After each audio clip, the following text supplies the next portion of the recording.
Hey guys, in this episode, I interview Roger Beaudoin. He is the CEO of Restaurant Rockstars. Roger is a former restaurateur. He was very profitable with 4 restaurants. And now he services other restaurants as a coach. He helps other restaurateurs stay more profitable. He teaches them the ins and outs that led him to be incredibly successful with his stores. And we talk about a lot of different interesting tactics and strategies in order to help you get your restaurant more profitable, more fun, and how you can empower your staff to be great leaders to take your brand from where it's at now to drastically further in the next level. We had an amazing chat. We talked about all kinds of things from marketing strategies, again, leadership. We talk a little bit about specific strategies in that regard on how to get people to come back. We talk about he had a mug club that was incredibly successful, that had a membership program built into it. And long story short, guys, I think you're really going to get a lot of value from this episode, not to mention from Roger in general. So below this episode, you're also going to see a number of links that you can check out his website. He's also got a podcast also called Restaurant Rockstars. And overall, I think you're really going to benefit. So without further ado, let's dive right in. Hey, my name is Brett Linklater, CEO and co-founder of Dineline, a restaurant growth agency. We help restaurant brands of all sizes grow and scale to new heights, whether that means opening new stores or increasing revenue at an existing location.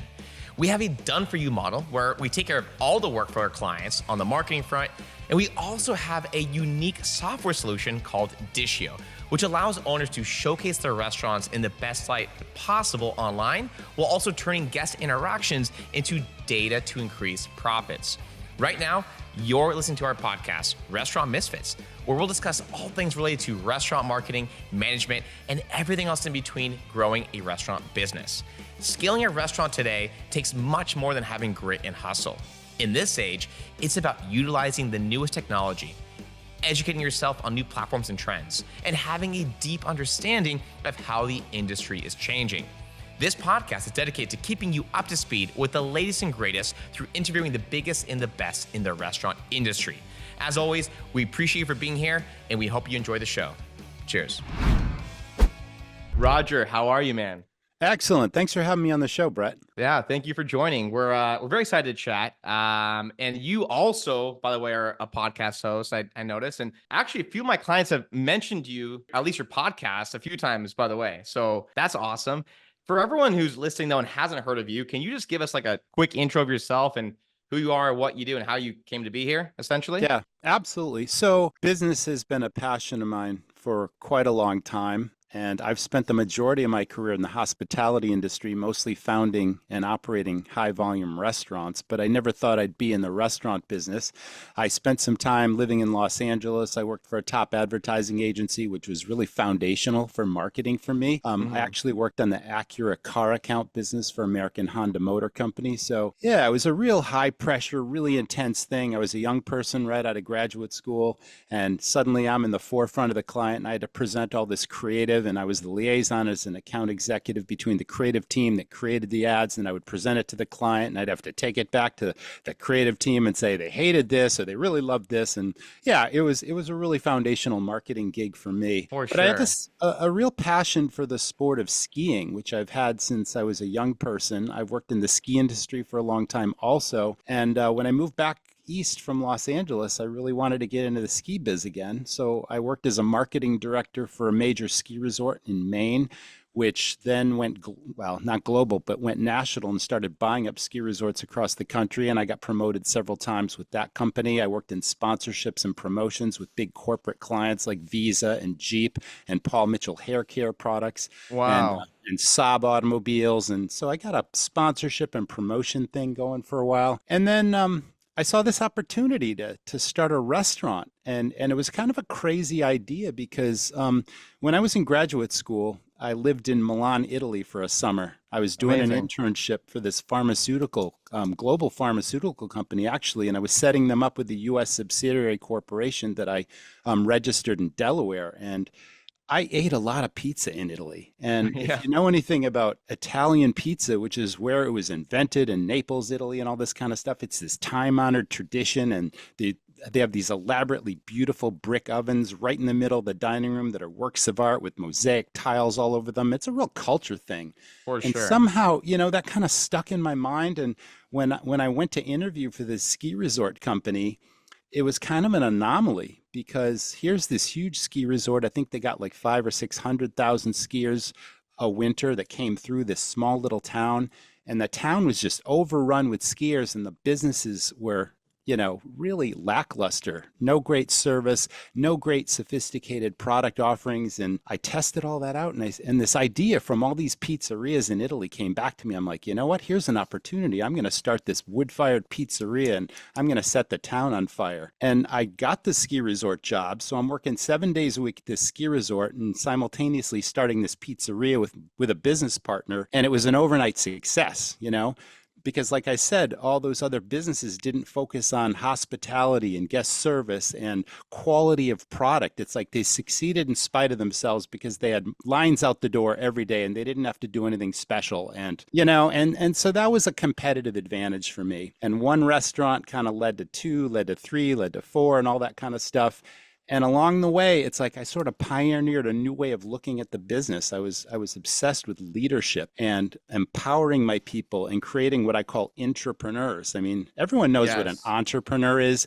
It's someone who takes a risk to start a business in hopes of making a profit. But an intrapreneur is someone that applies that approach to someone else's business and grows it as a point of pride and as a place to move up in the organization. And I Yes. cultivated these types of people in my businesses. And that was like an exit strategy for me. I didn't have to work there anymore because my people ran the business as if they owned it and had to pay for it. So And they let's were let's incentivized to do that. let's talk about that real quick because I Yeah. think just that is such an important point that honestly, I mean, I'm sure you've seen our stuff. We've done over 2,000 different restaurant concepts across the U.S., some in Canada as well, and in some other countries across the globe. But I will tell you right now, based on what you're saying, this is one of the biggest issues we see is that you have a restaurant owner, especially going from like one store to two stores, you're doubling the size of your business, right? Overnight, right? And so for a lot of restaurant owners, that's a very difficult thing to do, right? Extremely difficult. But I think to your point here, you got to empower people. You got to put the trust in someone else with the right incentive model so that they can take off without you having to lean over their shoulder and guide them through everything. For those that are listening to this and probably nodding their head and thinking, yeah, that's me. I'm raising my hand to that. Like, that's my biggest problem. Well, I guess let's start there because that's a good point. Where does that process start for you? You want to take first and foremost, how do you find the right person? And then what does your process look like to empower them to become maybe in a leadership role? What's that look like for you? Well, I'd like to first define what leadership and being a leader really means, because I think the Totally. pandemic shifted everything. Because prior to the pandemic, there were people that we called the boss, and they would bark orders at people, and they didn't really, develop and nurture and recognize talent in people. They would delegate. Everyone knows that word. It's overused. I hate the word delegate. I hate the word management, because delegation means you're telling somebody what to do and maybe even how to do it. Hey, you go do that, But that's not a Yes. leader. A leader is someone who leads by example, isn't too important to show others the way, to do the dirty work when necessary, to jump in, but it's not your job. It's you're setting an example for others. Hmm. And the nurturing and training. I was a huge believer in daily training. I wanted to deliver the most incredible hospitality experiences that was a competitive advantage, where anyone coming into my restaurants would say, wow, that place is dialed. It's running on all eight cylinders. And the people, they love being there. They're making friends with customers every single day. And they're selling more because they know their products inside and out. They know the restaurant. They're making suggestions. They're increasing our sales. But most importantly, they're giving people lots of reasons to come back again. And that's a leader versus just the manager or the boss that barks orders. And I'm Yep. a huge believer in building company culture versus having a mission statement that kind of hangs on the wall that no one looks at, cares about, or even practices.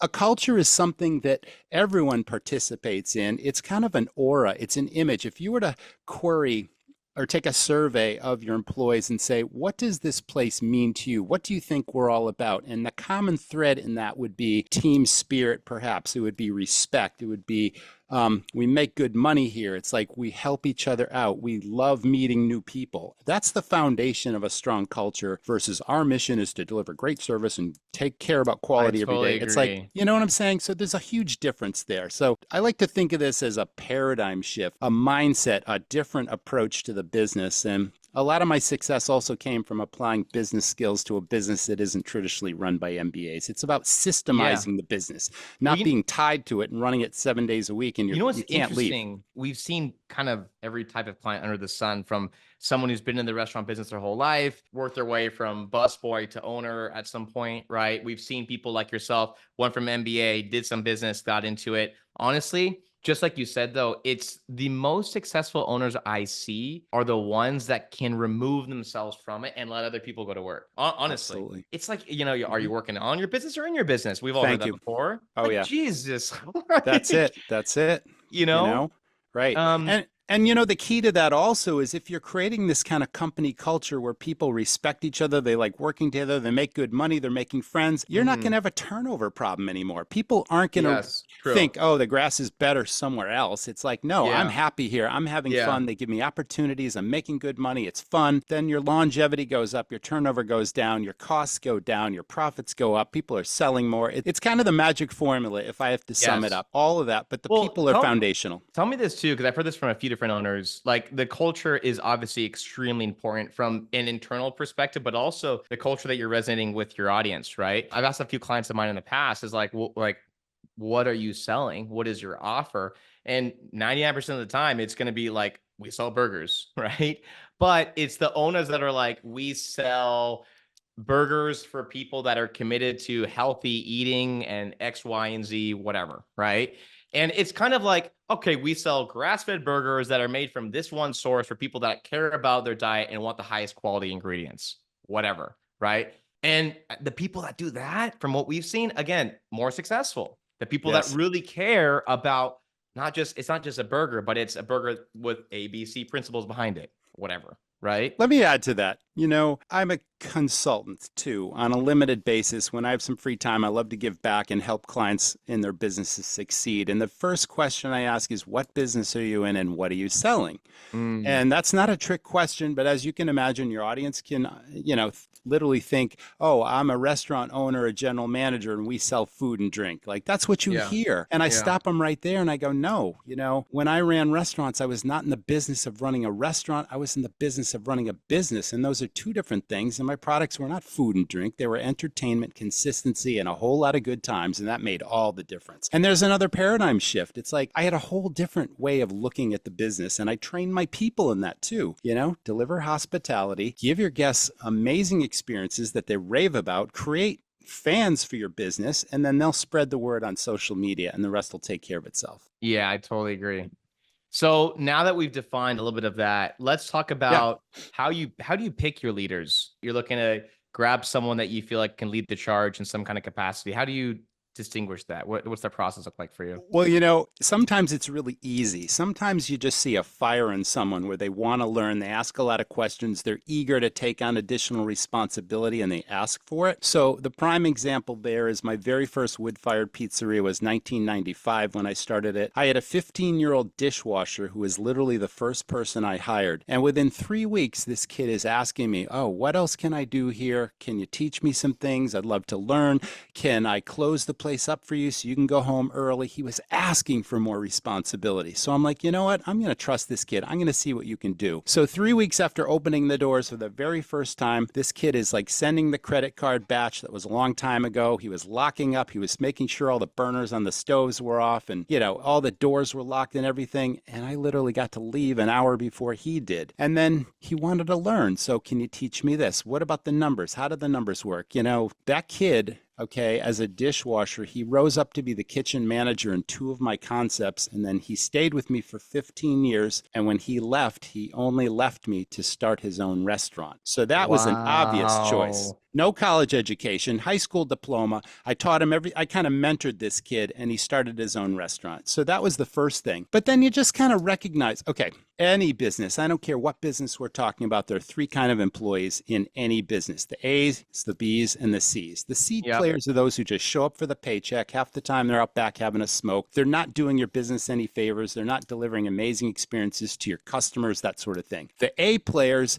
complete opposite: personality plus, making friends, teamwork, respect, help others, great personalities, right? And they have experience in the business. You wish you had 20 more of those people. And then Yep. the B players have all those same attributes. Maybe they just lack the experience. They've never worked Mm. in a restaurant before, but they have the right approach. They're willing to learn. And that's where the mentoring and the shadowing comes in. So if you can put a B in front of a couple of A players, because everyone's got best practices, you might learn something from this one and something great from that one. Before you even turn them loose in front of a guest, there's a little bit of a cost investment there. You're paying people to literally train and watch Yeah, and observe and and shadow these amazing players. But boy, what totally. a difference that made for me. Question So for you too, Roger. yeah, Not to cut you off, but are you? no, it's cool. I'm kind of curious. Have you ever used like personality tests, or and what are your thoughts about them? I've actually taken several of them, but I can't say that I've ever put any of my people through them. It's been more of a gut feel thing. I guess where I'm going with this is you just sort of recognize people that take initiative, or their approach to the job. It just sets them apart from anyone else. But then Yes. if you create this company culture where that's your expectation, you set the bar high, and a lot of restaurants and businesses fall short because there's no accountability. Okay, Mm. we got the leadership piece. Let's just say you're a leader. But now I hear a lot of complaints in this business. Why don't people show up on time? Why do they call in sick? It's like, why can't I rely on them? It's like some days they're good and some days they're not so good, because you never, one, made the crystal clear expectations, and you need job descriptions to do that. So you need job descriptions, you need performance reviews, you need recognition and rewards programs, and that's kind of the Yes. horsepower and the framework or the template that makes the accountability happen. Because if you've got a job description, and if you sat down with someone, I always had three different pieces to a very effective job description. The first I called key success factors. What does that mean? It's a series of words or even a phrase that you expect the person to bring to the job to be most successful. And it might vary job to job. There might be some overlap between this job and Mm. that. It might be, personable. It might be hustle, eyes wide open, accurate cash handling, whatever it is. Those are the basics. And then you've got primary responsibilities for every single job. There might be 5 line items, 10, varies on the job. But here's the kicker. Next to every line item for every single job, I would sit down with each person one-on-one. I would read to them, this is what the expectation is in this responsibility. This is where the bar is. And I would ask them, do you understand it? One, and two, can you do this to the best of your abilities? And if they say yes, they initial that line. Maybe a little training goes in there before they can answer, yes, I can do it. But after the training, if I get a signature on that line. Now, as an owner, you should have a very solid understanding of what those expectations are in all of those jobs, if you know your business, right? From the And real quick inside on out. this topic too. So Yeah. what are you creating when your job description that you're making for each position? Mhm. How detailed is it? I mean, is it like a blurb? Is it like a big document? I mean, is it multiple pages? What's that look like even? Yeah, it varies for the job. I mean, some are more complicated than others, but when I'm talking about line items, it could be, I think you can sum up a primary responsibility in 2 sentences or even one. Okay. Mm. And if there's any sort of confusion, or can you clarify that? I think when I'm reading those job description responsibilities, I'm bringing that responsibility to life for the person. I might even be demonstrating it on the line or wherever it happens to be. And that goes Totally. for the training. But I've got leaders that are in charge of each department that are also doing this. But once I've got 5 or 10 initials there, and I've got a clear understanding of what those expectations were communicated to that person, you quickly notice if anything is going sideways. And there's the Mm. accountability. Suddenly, I'm a huge believer in praising in public and critiquing in private. And I, And I never I use the am word too. criticize, right? Because a I boss am would too. criticize and say, hey, you're doing it wrong. Go do it the right way. No, I have a conversation with someone, and then I Hmm. revisit the job description and I say, you're doing really great here, but on this responsibility, you said you could do this and it's not happening. And So instead of me and telling them to go out there and do it the right way, I throw the ball in their court and I say, what can you do to get back on track? and how often are you having these conversations, by the way, like in public with the rest of the team? Is it weekly? Is it monthly? What's that look like for you? Yeah, so in the beginning, obviously, if you have no job descriptions and performance reviews, you have to literally lay out the program and tell people how things are going to be and say you're going to be meeting with people one Yeah. on one. And again, this takes time. There's homework involved here.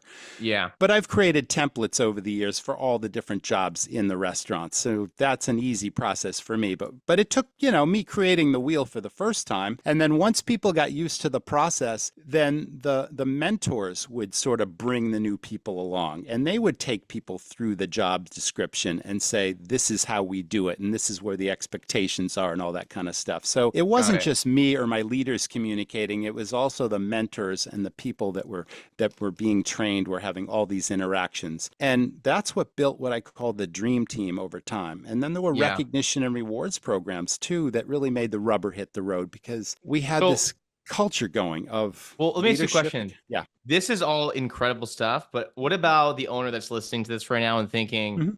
I am so far off where he's going with this. I am in a state of I don't know how to run my team. I've never been a great leader. My team is unmotivated. The guy in that situation, Yeah. I guess where would you guide him and where to start? Because like this empowering his team, I mean, is it one of those things because let me back up a little bit. Sometimes I think there's some people, in my opinion, that they're going to have it or they're not, right? It's very hard to turn a C player into an A player, right? At what point do you know as an owner, you just got to scrap your team and start new? And at what point do you know, hey, you know what? They're not good because I've been a bad leader with bad systems, but I think they can evolve into something great. Is Mhm. there a way for you to know that? I mean, is there some way that something you look at to measure that or I don't know. Man, that's a great question. It really starts with wanting change in your organization and not being afraid to make the tough decisions because, yes, I've had that problem. And yes, not every person that ever worked for me stayed or fit the organization. So you need to come to this point of reckoning where you either think you can save that person or they just got to go. I used to have this sort of Yeah. saying, weed the garden. And that means that no matter how good you are, there's always someone that's a little bit better. And I know things have shifted since the pandemic, and now everyone's just, I'll take any warm body because I'm short staffed. Exactly. But You know, that's actually really hurting them in the long term, it right? is. It is for Um, sure. on the topic of recruitment, by the way, too, Yes. how does that work for you? Because hey, in our business, we have a really great system that's worked for us. And I've talked to some of our clients about it. But again, restaurant business is totally different than running an agency, as you know, you're well aware. Yes. So, Yes. Yes. Yes. this is an area of opportunity for I think for a lot of our clients. What are your thoughts there? I mean, any special tips on how you go about finding the right person and going through the interview process? What's that look like for you? Well, that can happen two ways. So I'll go back to the very beginning because when I started that first restaurant, there was actually a hotel that was coming in to this ski resort, and they suddenly Mm, needed to hire hundreds of people. They needed housekeepers and concierges and valet parkers wow. and bartenders and servers. And I'm opening this restaurant. I needed like 20 people, and I'm like, everybody's going to go to this hotel. How am I going to find these people? And that was a challenge back then, as it is for some of your listeners now. And Hmm. I thought, well, you can drive down any street USA today still and see any business USA, and you'll see the sign now hiring up to 17 bucks an hour, and the flags are flying, and the signs are on the sign and in the windows, and Mm. that's hiring, and that is not the way to find people. Invariably, if you Man, get I anybody totally agree. if you get anybody in the door, you're getting someone else's C player that didn't work out for them, and now you're Yes. why bother? So recruiting. All right, let me answer your question. So 30 something years ago, my first restaurant, I hired this one server that was just on fire, A player all the way. And I said to her, God, I wish I had 20 more like you. Do you know anyone else, either who works in a restaurant now, or who's just like yourself that has that personality, has that approach? If you bring me one or two or 10 of those people, I'll give you $100. So 30 years ago, $100 was a lot of money, right? For a Yeah. referral. And then I said, okay, if you bring me those people and if they last 60 days and if they assimilate our training and if they fit into our culture and they last 60 days from now and they're doing great, I'm going to pay that person $200. And that was a lot of money. And some people would say, oh my God, that's a cost. And I'm like, no, that's an investment in the future because turnover Yes. costs you far more. So that's recruiting. I still believe in that today. And in my last business, just before the pandemic, we recruited as well. And it's a better way of doing it. So We recruiting. we've we've always had incentive like that as well. Mhm. One thing we have done, just back to the personality test, which is kind of interesting. I was really like you two initially on the hiring side, and it's funny because I have a business partner, and we're both very different in how we approach pretty much everything. Where I ying, he yangs, right? If I'm jumping up and he's ducking, like we're just opposite, and that's what really complements each other as far as being business Excellent. partners. It's been Hmm. awesome. Yeah. It's very interesting. So I approach things very quickly. I'm like the bull in the china shop. Like I see where I want to go, I just charge towards it. And he's more like methodical and like, thinks about, okay, well, here's the variables involved. Maybe this straightforward route isn't the best. We should go around this way or whatever, right? And he actually got me really turned on to personality tests. And we've been using them for about almost 2 years now. And I don't say we make every hiring decision based off of it, but what's really interesting, and it's not like some zodiac sign thing. It's not like, oh, they're an Aquarius, they're going to be this. It's pretty in depth. And we've had almost 100% success rate as far as what the test says is going to happen. And even employees where the test didn't say it was the best fit, we've gone through it a couple times and it's almost always failed for us with that employee. And I'll tell you what's made it really interesting. There's two tests we have our employees take. One is called DISC. The second is called the Colby test. And DISC is just how it's spelled, DISC. And then the Colby test is KOLBE. The D stands for like kind of dominance, right? Your ability to aggressively go into a conversation, take risks, whatever. I is like interpersonal skills.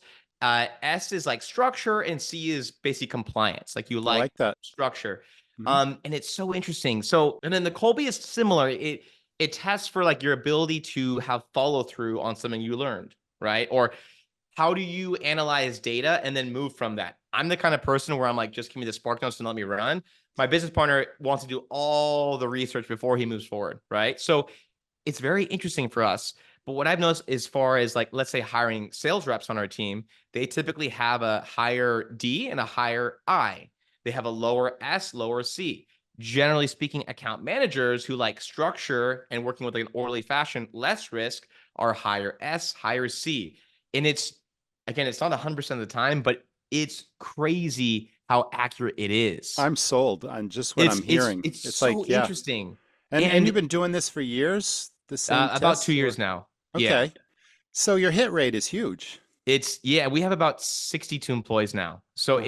it's been it's super interesting. And I don't know, Yes. like any restaurants listening to this, I don't know if Disc and Colby are the best tests for some positions. Of course, like a dishwasher, probably not the best choice, but other maybe more leadership positions, it's interesting what you can learn about someone on how they take information and then implement it.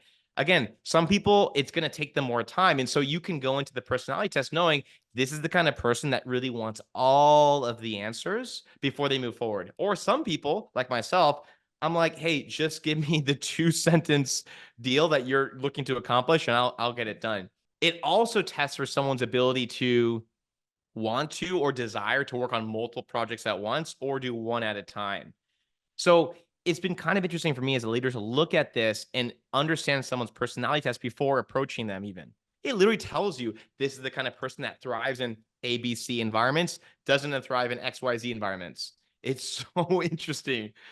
Just Does something the to think interview about come too. first? Do you do like a first interview, and if you like the person, then you give them the personality test, and if they pass with flying colors, then your partner interviews them, or vice versa? Like, what's your It's format? it's been we've done a bunch of different models, but I think the way we do it now is Yeah. we run ads to get employees, right? Like LinkedIn ads or something. Hmm. Someone then fills out an application. Yep. Um, they go through the application process, send us their resume. We actually ask them also to do like a 2-minute video with a few questions I about love the that. position. I'm a huge believer in doing the video. Yeah, I Yeah. love it. And Uh-huh. it's interesting because surprisingly enough, the video in itself is a test of not just can they present themselves and look appropriate, which matters in the restaurant space, as you can imagine, of course, right? But it's some people can't even figure out how do I record a video, upload to YouTube unlisted, and put it in this. Hmm. And if they can't figure that out, I mean, damn, we're a marketing agency. They're not going to figure anything out. It's it's like very, very interesting. Question for you too. Have you ever done any group interviews or you always do one-on-one? It's always been one-on-one for me. Yeah. Yeah. Yeah, we've tried the group thing and I don't know. Some people live by it and preach it. I think it's kind of weird. Yeah. I never got to know people wanna, I also Yeah. ask some unusual questions because people show up at an interview and they're almost prepared to give you the answer that they think you want to hear, Mm-hmm. to get the Mm-hmm. job. And it's like, I want to cut through all that. And it's like, I really want to know about what accomplishment are you most proud of in your life? Yes. What are your goals? It's like, and it's not the, where do you see yourself in 5 years? It's like, what's on your bucket list? What do you really want to do in life? And that Yes. cuts through the clutter. What would your favorite high school teacher say about you? Just Yeah. I like that. random questions. And uh, I got to know people that way.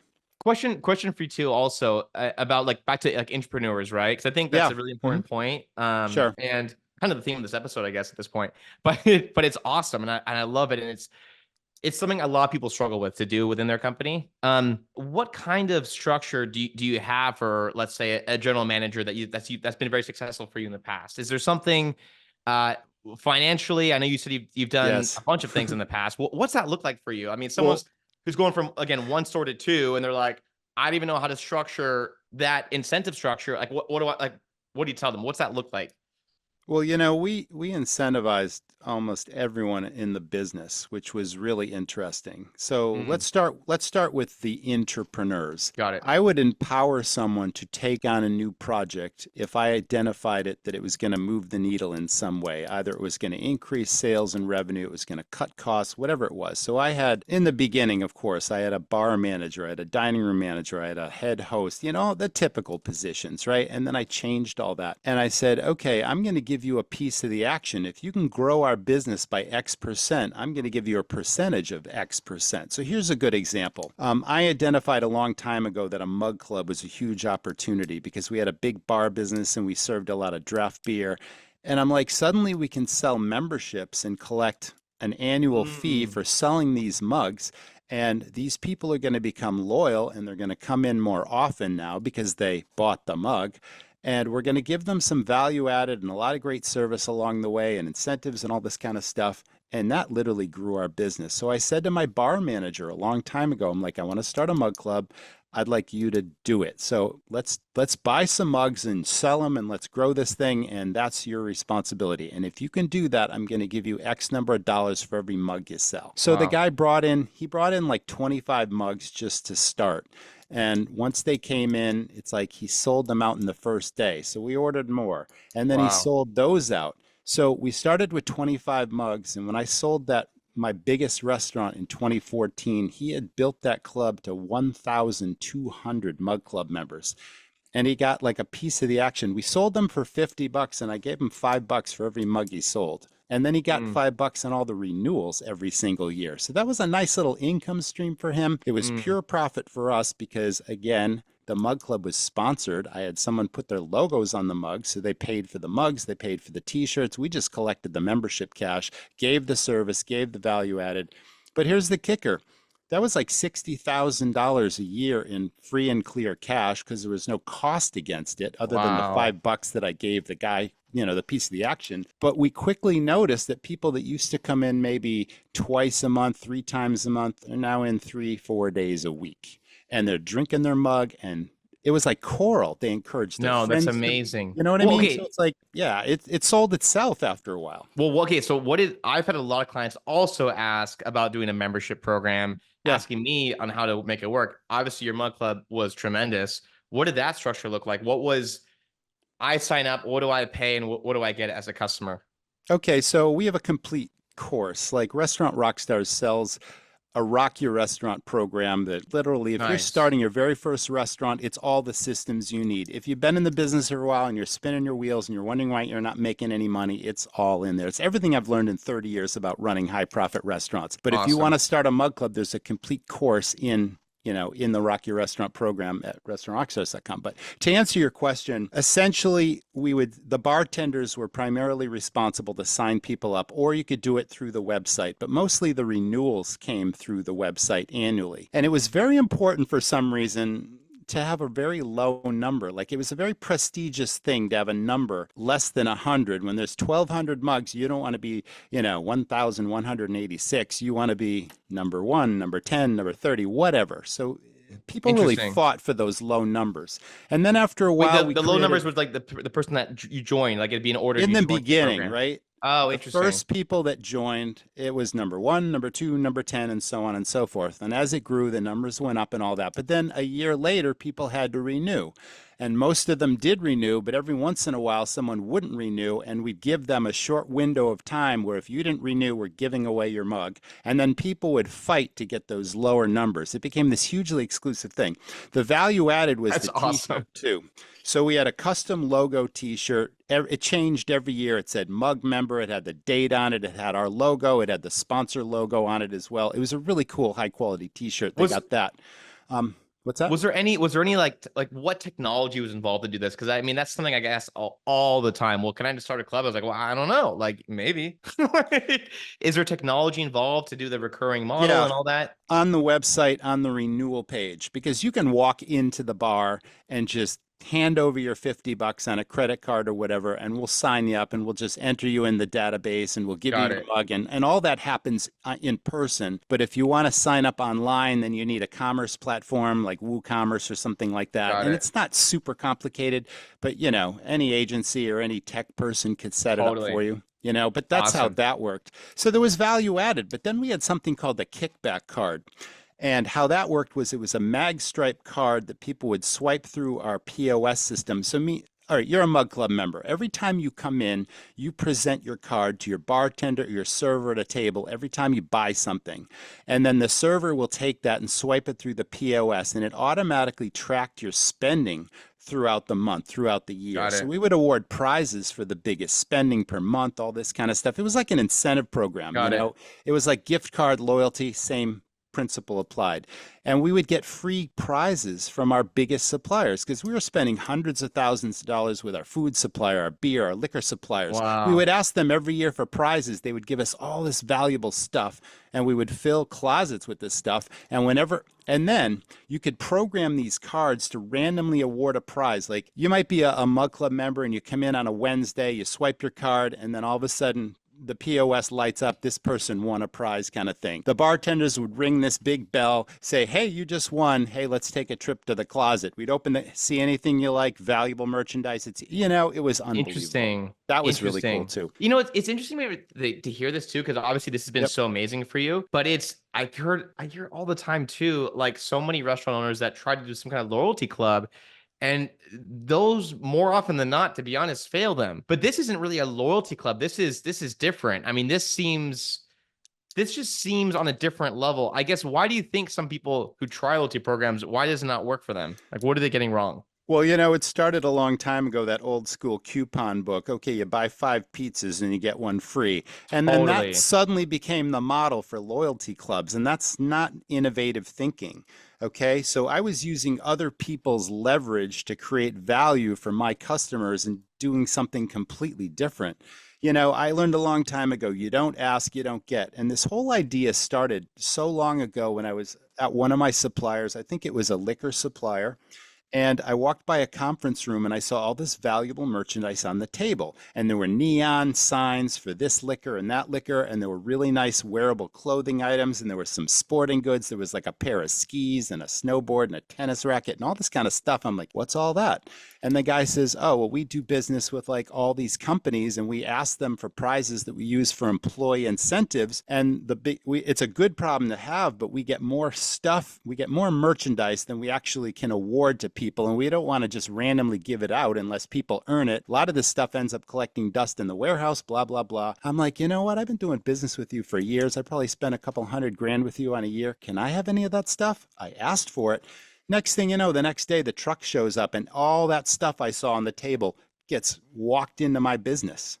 I'm like, Mm. that's cool. So the light bulb goes off. I'm like, I'm going to ask all of my suppliers for amazing stuff. And then I'm going to create photo contests. When someone buys some of our retail merchandise, if they take a really creative picture somewhere interesting around the world wearing our stuff, they're going to win some killer prize. And all this stuff created loyalty and raving fans. You know what I mean? No, but that's huge. I mean, that's also way more fun than, hey, come in 5 times to get a free It pizza. was Like, super come fun. on. Yeah, it was super fun. So, Exactly. It was and different. I and I know you've done a lot in marketing in the past, obviously, and I know you are kind of a marketing guru yourself. Obviously, I talk to people all the time that have trouble marketing. That's kind of what we do, right? So, I guess where have you had the most success as it relates to specifically restaurant marketing? What has worked really well for you in the past? I'll tell you a crazy idea. I was at a convenience store one day, or maybe it was a supermarket, and lottery fever is still going on. They have these billion-dollar jackpots now that you hear about, right? It's crazy. It seems like every time I go to a convenience store, the person in front of me is always like trying to pick the roll of tickets. Do I want that one? Do I want this one? Everyone buys these tickets. A long Yes. time ago, I'm like, wow, what if I create my own custom branded lottery ticket that looks like a lottery ticket? And it's one of those scratch off things where you pull off a quarter and there's all these little squares or circles on it, blah, blah, blah. And it's got my colors, my logo. It's got a catchy name like something, something sweepstakes, whatever it is. And it's like I put them in the check presenters. After somebody paid their check, the server, the bartender would say, hey, we're having this fun promotion. Here's a lottery ticket. I hope you win. Well, what the customer didn't know was every ticket was a winner. So you might have scratched off the first circle and it said, try again, try again. And then on the third one, it says, you win, bing, bing, bing. What did they win? Well, again, I was really obsessed with profit, and there are things called cash cows in restaurants that have high perceived value by the client or the customer, but they cost you very little to serve. They're byproducts of Mm. something else, whatever it is, but they're appealing items. I sold so much beer, draft beer, from this one craft supplier that they gave me free kegs of draft root beer that I could then sell to the kids for $3.50. I would get free kegs of root beer, and I could sell hundreds of glasses of root beer for $3.50 at no cost to Wow. myself. That's a cash cow. So I can give that stuff away to somebody as an incentive to bring them back in the door. So someone scratches it off, they win. They either put it in their wallet or they put it under a refrigerator magnet, and they're like, oh, let's go back to that place. One, it was fun, and two, we get a free whatever it is. The average check was 75 or 80 bucks because usually two people come in, sometimes three, and then the check is higher. But over time, I tracked it, and the average spend was about 75 to $80 for something that cost me either nothing or it was like 35 cents to make and give them, and they would spend 80 bucks. That was a Wow. genius This idea. is okay. Well, by the way, thank you for saying this because you just gave me a really great idea for our own product. Yep. So, oh my God, by the way, just real quick, this is amazing though, Roger. That's brilliant. No, I'm serious. I've never heard anyone talk about this, It really, was ever. fun. It was exciting, and my customers loved it. It was like something different, something new. And that's the key This word. is Stand out from the competition, be different. Man, this is really good though. And what the reason I'm excited also is our product. I don't know if you've seen. So our company's called Dineline, right? But we also have a Yep. software product called Dishio, and we launched in January, so we're still early on, but we're growing tremendously. And one of the newest features that we just launched only a couple of weeks ago is called Dine Forms. And basically, what it is Dishio has a digital menu product that's meant for in-store use, like a QR code menu, right? Yeah, The sure. difference between Yep. ours versus your typical PDF QR code menu is the menu is extremely interactive. You can filter it based upon dietary restrictions. Like, let's just say you have a gluten intolerance. You can only see gluten-free items if you'd like. There's a review button on it. There's a lot of ways you can click on an item and get suggested items below that. So it's really cool. But this Dine Forms feature, what you got me so excited about with this is we have a pop-up on the menu. And basically you're looking through the menu and it says, hey, do you want to, so-and-so offer on your next visit, or do you want to join our email club? You can customize it however you want. People then put in their information. They get emailed this coupon or whatever you'd like to do. Maybe you don't do coupons, right? Sure. Well, man, this idea is brilliant. And the idea that we could put a lottery ticket in there. Would you like to opt into the lottery this month? I think the idea of what you said here, though, too, is brilliant, too, because people think that they're getting something like special, right? Uh-huh. Like they've Oh, won absolutely. something. Oh, yeah, I yeah. bet the chance of them coming back is tremendously higher. Like that's insane. That's really cool. Yeah, our main goal was to capture.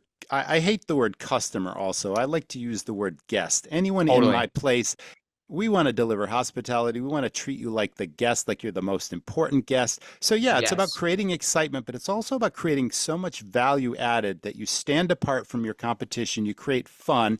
I'm a huge believer in hooks also. I believe that every Yeah. business can't have too many hooks. What sets you apart? What's unique, special, different about the way you do business or about something? We were at a ski resort in some of my restaurants, and we actually Yeah. had a snowmaking gun that made snow on the dance floor when people were dancing to the rock bands. We had all kinds So of crazy cool. things that capture the public's the phones come out and they're capturing the videos and they're I love going this. viral. And yeah, I mean, this is free Yeah. marketing, right? It's like, how wacky can you get? And I understand if you get a 5-star, white tablecloth restaurant, you're not going to be doing this stuff. But if you get a fun family casual place, the wackier the better. Set yourself apart from the competition. And that's what we did every day. So another question for you on the marketing front. What Yep. about like acquisition of new guests? How do you go about that? Because I mean, it's one thing to do something in store to bring someone back, but all the time our clients ask us, well, how Hmm. do I go ahead and find brand new people? Sometimes it's like, I want young people. My clients are getting a little bit older. I want this type of guest. It just depends, Yeah. right? But how do you go about that? Any kind of tips in that regard? That idea actually prefaced the lottery ticket idea. I actually did Hmm. the idea I'm going to tell you about now before I did the lottery ticket. The lottery Oh, ticket was a amazing. way to get somebody back. But okay, this idea I only did when I wanted to drive new business to a new restaurant that I was opening, just to seed the market, to capture the market, that kind of stuff. I Yeah. called it strategic alliances. I drove around like a 5-mile radius of my new place.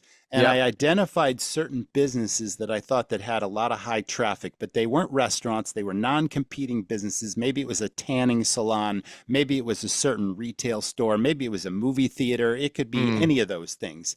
And I approached the owner or the general manager and I introduced myself and I'm like, hey, I'm Roger and I'm starting this new restaurant and I'd really like to give your customers something for free just to get them in to try my restaurant. And I printed up these 4-color business cards, high quality stock, but it was a professional photograph of a hook, one of those amazing things that, cash cow cost me virtually nothing to serve, but it had high perceived value. Like, this is worth something. And I Hmm. sold these things for $10 on the menu, but the cost was something like 28 cents to actually sell it. So it was almost pure Absolutely. profit.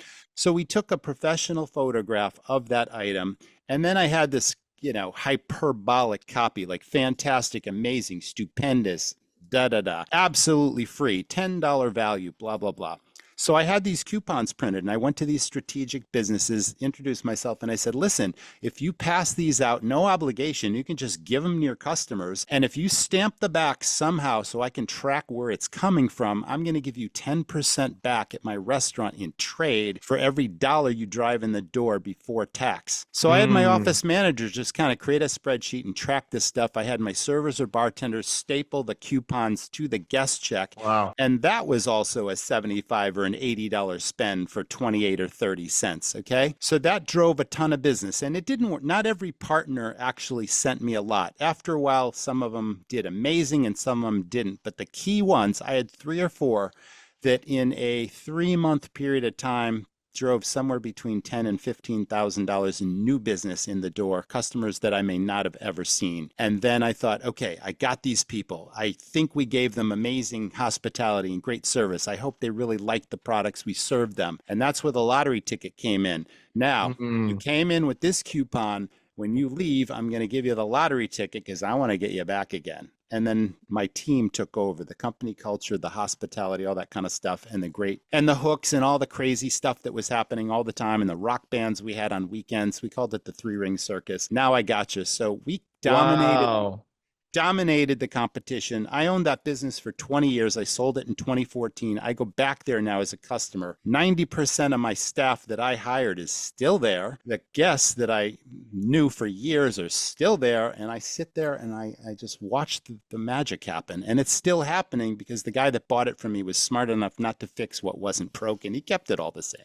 Oh, amazing. So it's so Yeah. gratifying to do that. You Yes. nurture, you build a business, you create entrepreneurs in a business, you create this really powerful thing, and then you sell it, you exit out, and then you go back there as a customer and get a big smile on your face, and you're Yeah. still having fun. It's That's just, amazing. That's so it's cool. cool. It is I cool. love it. No, it's super interesting. And it's actually interesting for me to see. So I don't know if you know this about me. I spent a lot of time in Brazil. My girlfriend Didn't is know that. Brazilian, Awesome. and we're basically like back and forth. We were Uh huh. almost basically 50-50, like 3 months here in Miami, 3 months in São Yeah. Paulo, kind of back and forth. And what I've Uh huh. always thought was so interesting about the Brazilian restaurant market is how differently they operate. Because let's just say in the US here, right? A lot of times the way you're going to find a restaurant if you're visiting a new town or whatever is you look on Google, Of right? You course. search on Yep. Google, you check out the reviews. In Brazil, no one really uses Google for that. In fact, it's scary how many people use Google for that. They're searching other things like, watching the TV show Big Brother or something like that. They love that show. It's hilarious. But I guess it's been interesting for me to see the differences and looking at like the differences in culture and how they're approaching and how they're finding restaurants. Question for you, and this is something that is more of a newer thing, right? In Brazil, right, they're looking at more of an Instagram profile and judging a restaurant based on that because it's really photo heavy, right, Yes. in comparison to Mhm. what you'll see on Google. What do you think about like online marketing today and where is an effective place to be? Because that's the thing that obviously we focus on too. Yeah. Again, for Brazilians, it's like Instagram is number one. Here as well too, but Google's a little heavier, I think. What are Mhm. your thoughts though? What are someone's trying to get started on social media or I guess one channel in particular? Is there one you like in particular, or do you say you got to be on a little bit of everything, or what are your thoughts there? Yeah, I think you need a mix. And Yeah. I exited out of that equation when I owned these properties because I always knew that people younger than myself that were on these platforms constantly knew it better. They knew what to post, when to post, how often to Mm, post. And I gave them creative license as long as they represented our brand and on strategy.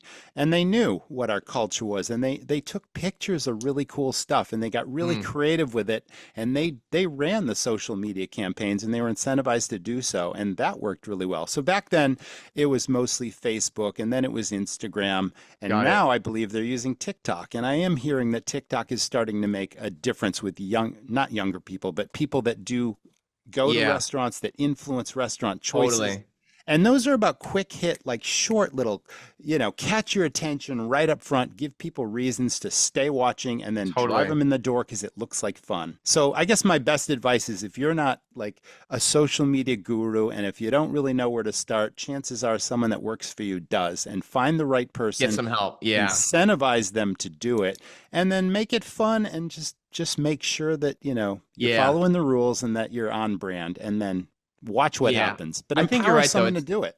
It's kind of a matter of if you don't know it, hire for it, right? Like I hire didn't to know it. help. I didn't. I was not Ex- a tech person, so I just said, you know what? I'm going to give that to somebody else. No, And I hear you. I give a So, lot of stuff away. next thing I also wanted to talk with you about was menu costing and profit Oh, wow. analysis. Yeah. Oh, wow. Uh, this is something we get asked all the time, and I'll be the Yep. first to say it's not my expertise. So, um, What an what eye are opener. yeah, what are some techniques for effective menu pricing Okay. that you would recommend?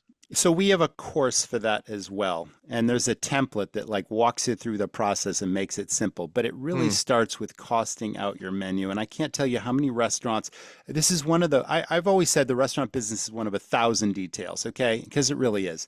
But there is nothing more important because there are people with volatility in the markets and cost of goods and rising costs and inflation and the highest labor costs we've ever had to pay in the restaurant business. Like we're paying line cooks $25 to start in certain markets, and that's that's crazy. cost prohibitive, right? And you can't control that stuff other than efficient scheduling. You cannot control those wages and paying that kind of money. But the Hmm, biggest needle mover, the one thing you can control is how profitable is your menu.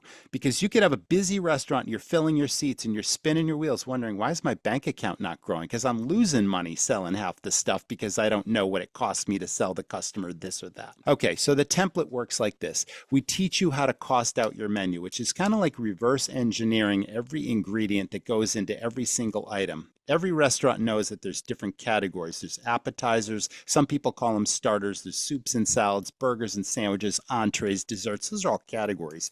yep. I consult on this often, and I find that there is a spread, a difference in profit among items in each category. One appetizer might kick in a $3 profit, another might kick in a $5 profit. What people don't realize is most of the time the lower profit items are bigger, more popular sellers, and they're taking sales away from what you could be selling that contributed $2 or $3 more. So you got a Mm, person sitting at a table and they're ordering everything that's not really contributing a ton of money, but they're taking up space for an hour and a half when you could be selling them and maximizing your throughput. So the template works like this. We teach you how to cost out the menu. And then we have an automated calculator that ranks things in every category, most to least profitable. Once you identify in every category which things are the most profitable, the first thing you do is you train your staff to make those recommendations every time. My favorites are these, or you're going to love this, or those are guest favorites, right? You make that suggestion at the table and you swing the decisions from the lower profit items to the more profitable. You can do that immediately. Okay, you plug all this information into this template, and then you got every restaurant has a point of sale system. It'll give you data over a period of time. So if you change your menu once a year, you got 12 months of data. You change it twice a year, you got 6 months of data. The more data, the more telling the information. You take volume of sales from a product mix or a sales report, you plug that into the template, and then you press the go button, and it automatically shows you where you're making and losing money every single day in every category. It shows you the spread difference from the most profitable entree to the least profitable. So to end this very long conversation, I'm going to give you 2 examples from some recent clients I worked with. These are 2 restaurants that were similar. They did a busy lunch business and a busy dinner business. They were sort of high-end places. They sold steaks, they sold seafood, all that kind of stuff, right? So they were both just under $3 million a year in annual sales. One was like 2.8 mil, the other was like 2.925, very similar. So I ran this exercise with them, and we plugged all their information into the template. And when I pressed the go button, I showed both of them. One of them left a potential profit last year of $343,000 on the table. And the other one was about 365. What an eye opener that is. Because I could show them in every category, your lower profit items, the volume of sales is much higher. It's taking sales away from what you want to sell. So yes, not everybody is going to want to get the seafood stuffed shrimp, which is the most, profitable item. But the key is there's several things you can do to reduce that spread and create a menu where everything is within a dollar of each other, not $3 lost here, $5 on the entree side. Some of these restaurants were losing as much as $12 because they sold this item versus that one. Wow. So if you can redesign that menu where everything contributes a dollar at the difference, a dollar, so you don't care what you're selling. It's like, man, as long as you don't, I would love to show you our product on another call too. Because there's if we could just get your brain to plug into some of the technology stuff we're doing on the back end. Oh, this is just music to my ears, which is really cool. I mean, it's a needle really mover. Interesting? Yeah, I got to show you this product, but it's interesting for me also because to hear this and think it makes so much sense, and no one's thinking this way, right? No one. Literally no one. That's the MBA side. I was like obsessed with profit. I was obsessed with hospitality and training my team and creating this culture. It's like I focused on those things. Those were the systems that moved my needle. And when I sold those restaurants, I cashed out because it was a turnkey business. It's like it ran itself. The entrepreneurs ran the business. The person that owned it could work there or not, could go on and start other businesses like I did. It's like that was a powerful formula, but you need the systems. They're foundational. 100%. It's weird for me though also to be in this business that we're in. And I'll tell you this, one of the first things we ask a client about when they first sign up with us is, okay, what are you doing in monthly sales in store?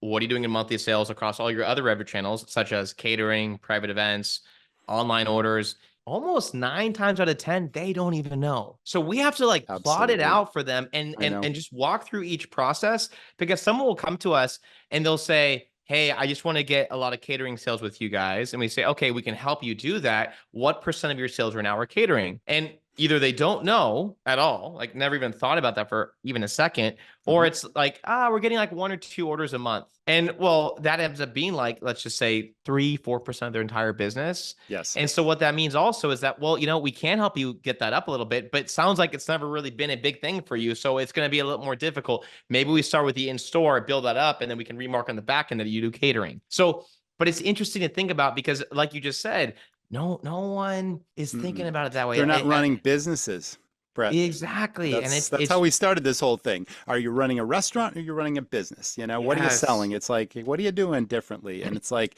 are you tied to this place, missing your kids' high school soccer games and graduations and stuff? Because you're like working the store 7 days a week, killing yourself, saying, I'm trapped. What do I do now? It's like, I made it through the pandemic, but I don't love this business anymore because I'm always here and I'm missing my life go by. Yes. It's like, that kills 100%. Me to see that, kills me. Roger, what do you think about this? What are some opportunities you see today that are you think just some really quick wins that someone could be taking advantage of that maybe weren't available even just 4 or 5 years ago? What are some of the new things that you see a lot of brands doing that have been really great and successful for them in particular? Some recent wins. You know, I'm a big fan of entertainment and creating not just a reason to go into a restaurant just to order food and drink. It's like if you can Hmm. create an entertaining experience, one, it brings people back again, but two, it keeps people spending more in your place longer if you've got Yep. the seats and if you've got the space. So we had lots of hooks. I mean, we were family friendly, so we had a whole sort of game area with arcade games. It was a Mm, separate profit center where because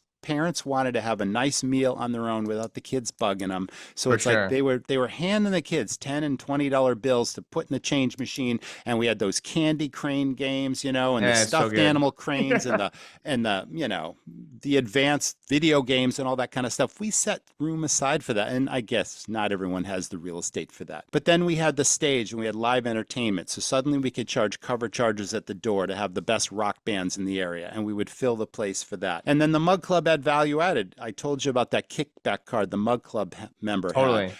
They also could use those to get VIP admission without paying the cover charge and cutting the velvet rope line and walking right in like they're the VIPs, which what I see. happened? That sold more mugs, you know? And then those Totally. people would come to the entertainment. So it's like entertainment is huge. For Um, sure. and For I've seen sure. it a lot. So you asked, what have I seen? So a friend of mine in Chicago is an investor in some really hot concepts right now. And I visited three of them in Boston. And one of them is called Flight Club. And it's like the coolest dart concept you've ever seen. So it's like a pub with really great food, really great service, but it's like fully automated like darts. And that keeps people entertained, right? And then we Yeah. went down the street and then they had something called Putt Shack. And it was started by the top golf people. And Putt Shack is Interesting. miniature golf on a whole nother level. I would call every single hole like a kinetic sculpture where there Mm. was a drum kit and you tap the ball and it bounces off the bass drum and the snare drum and this drum and that drum and then it drops into the hole if you hit it just right. All kinds of crazy features, not your grandmother's miniature golf course for Mm. sure. And that was huge. And then the third concept, I'm a huge Formula One racing fan. You have a F1 race in Miami. You know what that's all about. Yeah, of course. So fun. So they have a concept called F1 F1 arcade, and you walk in there and there's all these F1 simulators. They cost thousands of dollars a piece. Oh, wow. And it's the most incredible virtual reality Yeah, those racing are thing you've ever legit. sit in, you know? And they shake and they move and you can crash into cars and all that kind of stuff. But again, it wasn't just the hook of that entertainment. It was hospitality at the highest level delivered by people that cared, that had really great food. The menus were top notch. The drinks were awesome. And Mm. I'm like, wow, every one of these is a winner. It's like, so Huge. that's what I'm seeing. I'm seeing not just food and drink, but again, hook. What are your hooks? What's different? What sets you apart from the competition? What's going to For bring somebody sure. back again and again where they want to keep coming? And most importantly, they're spreading the word on social media, on online reviews, all that kind of stuff. And Yes. they're building your business for you. That's what Yes. marketing is all about today. Yeah. It's interesting. And one thing I've seen, which is just obviously blowing up, is AI, right? Yeah. Oh, yeah. Yep. Um, do you have any thoughts about AI right now in the restaurant space? I mean, do you see it innovating anything right now? Can you see it innovating and changing anything in the future? What are your thoughts there? Yeah, I think that goes back to the loyalty question because I've always been a huge fan of one, making friends with your guests and then creating that loyalty through your people so that people want to ask for, your guests want to ask for your best people by name. Oh, I want Michelle. Is she on tonight? I want her to serve my table, all that kind of stuff. So the AI piece kind of recognizes people's habits and what they like and even their birthdays and special events so that you can dazzle the guest by just knowing something special about them that touches them in a personal way. And I think that's the key of using AI. And I know I feel special. I was just on family vacation. We were in the Greek islands with my family last week. Amazing. And we stayed at this really nice hotel, and it's like the hospitality was over the top. And it's like every time we went into this beautiful open air restaurant looking at the Aegean Sea, they remembered us. They remembered our names. They remember what we had for breakfast yesterday. They asked, would you like the French toast that you enjoyed so much yesterday? You know, it was like Wow. it was like amazing. Like they Which knew what which my islands were you on, kids by the liked. way? We went to Mykonos. Nice. I love Yeah. Mykonos. Always Yeah, a good we're on time. Mykonos You know for what's sure. interesting though is like I feel like here in the US, we think that our restaurants here are using the best of the best tech and we're way ahead of the curve. But then you go somewhere like Mykonos and you have that kind of experience, or like me in Brazil. It's interesting what the world is doing. Yeah. And it's been interesting for me to see, honestly, sometimes how close-minded the US is to the rest of the world, to be frank. I mean, going back to Brazil, Brazilians were doing the point of sale at the table like 20 years ago. Now I it's know. different because Yeah. you don't want to hand your credit card to someone in Brazil. They walk away with it and they might not come back ever, right? So that's why they did it. But here in the US, I still see so many restaurants. You get in the credit card, they walk in the back and they bill you. Why are you not bringing a point of sale to the table? It's just, I don't know. It's interesting. It's interesting to see how far behind we still are in so many ways. Yeah, now you're talking about efficiencies and throughput also, because it is also about not only Yeah, giving great experiences, but turning the tables and maximizing your revenue on a daily basis. And I was for obsessed with sure. that too, you know. But yeah, tech is definitely constantly evolving. There's so much, like if you go to the NRA show every year, it's like 80% of it was tech. What's new? What's this? It's robots, it's artificial intelligence, it's I augmented know. reality, it's all this kind of stuff to, and that's all well and good with a caveat. It's like I would never want technology to replace the human interaction and the I agree. personal touch and the hospitality piece. If it Yeah. can enhance it, great. If it takes away from that just to make it quicker, faster, whatever, I'm not a fan of it. 100%. No, I agree, man. It's interesting. I hate the concepts where you go and you have to order through the menu at your table. I'm just like, can I just talk to you, please? I know. Like, Yep. Yep. um, For sure. well, with all this being said, Roger, any other last minute thoughts? I know you have your podcast, you got a course. I think I'm gonna be a customer. I want to get the course too. I want to check it out. From what you've told me today, I've learned a ton. I would love to Yeah, it's all in chat there. with you on another time and just show you what we have as well and get your thoughts. I mean, I think, Yeah. man, No, I've learned a absolutely. lot personally about what you've done and what you're doing. How can someone listening to this who also wants to learn more about you, how do they connect with you? What does that look like? Well, there is a part of me that I mentioned loves to give back. And if any of your audience are listening and if they have any particular questions or anything I can help them with, they can reach me through my email address, which is ROGER at restaurantrockstars.com. That's our website, of course.